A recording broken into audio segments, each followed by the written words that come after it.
Alasan hapusnya kewenangan menuntut dan menjalankan pidana. Yang pertama, tidak adanya pengaduan pada delik aduan.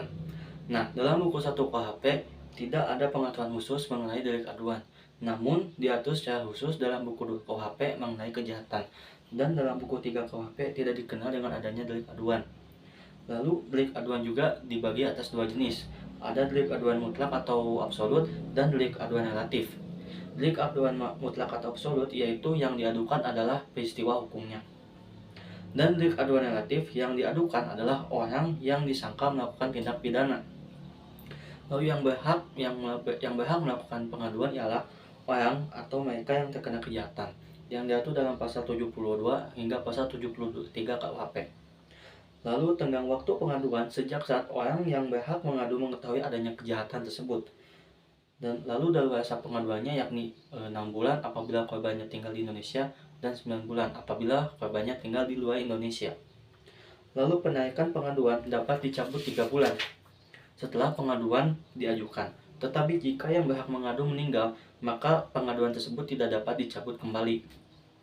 Lalu yang kedua ada nebis in idem, pasal 76 KUHP, yang artinya tidak atau jangan 2 kali yang sama. Lalu syarat-syaratnya adalah ada putusan hakim yang telah inkrah atau memiliki kekuatan hukum yang tetap, putusan yang dijatuhkan berlaku untuk orang yang sama, dan perbuatan yang dituntut kedua kali adalah perbuatan yang adalah sama dengan yang pernah diputus. Lalu yang ketiga, matinya terdakwa, pasal 77 KUHP. Kewenangan menuntut pidana menjadi hapus dengan matinya terdakwa. Hal ini didasarkan karena subjek hukum pidana adalah orang, maka yang harus bertanggung jawab ialah pelaku tindak pidana tersebut. Lalu yang keempat, daluarsa atau fejaing, pasal 78 KUHP. Adapun dasar pertimbangan waktu daluarsa ini ialah tersangka atau terdakwa melarikan diri harus lebih lama dikeluarkan dari penjara dibanding orang yang benar-benar menjalankan hukuman tersebut. Lalu ingatan orang terhadap kejahatan-kejahatan yang lebih besar akan lama hilangnya. Lalu kemungkinan memperoleh barang bukti semakin berkurang, sehingga suka dikumpulkan karena hilang, rusak, dan sebagainya. Lalu memberikan rasa kepastian hukum bagi masyarakat. Dan yang kelima, penyelesaian di luar bahasa. Dalam bahasa Belanda yang berarti afdoning, buiten, proses atau afkof, atau artinya tebusan. Hal ini hanya berlaku untuk perkara pelanggaran saja, yaitu terhadap perkara pelanggaran yang diancam denda saja.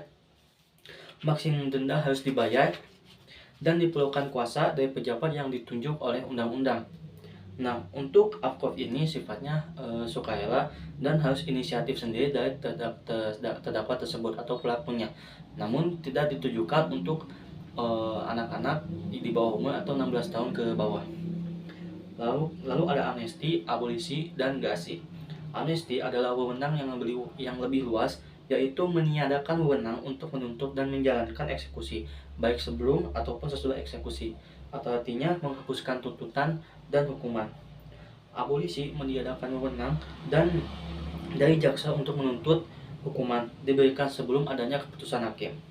Lalu adapun gerasi. Nah, untuk gerasi ini diatur di luar KUHP, yakni pada Undang-Undang Nomor 5 Tahun 2010 tentang perubahan Undang-Undang Nomor 22 Tahun 2002, maaf. Gerasi yakni menghapuskan hukuman yang telah dijatuhkan oleh hakim, baik untuk sebagian atau seluruhnya, atau mengubah hukuman yang berlainan sifatnya. Nah, orang yang berhak memberikan gerasi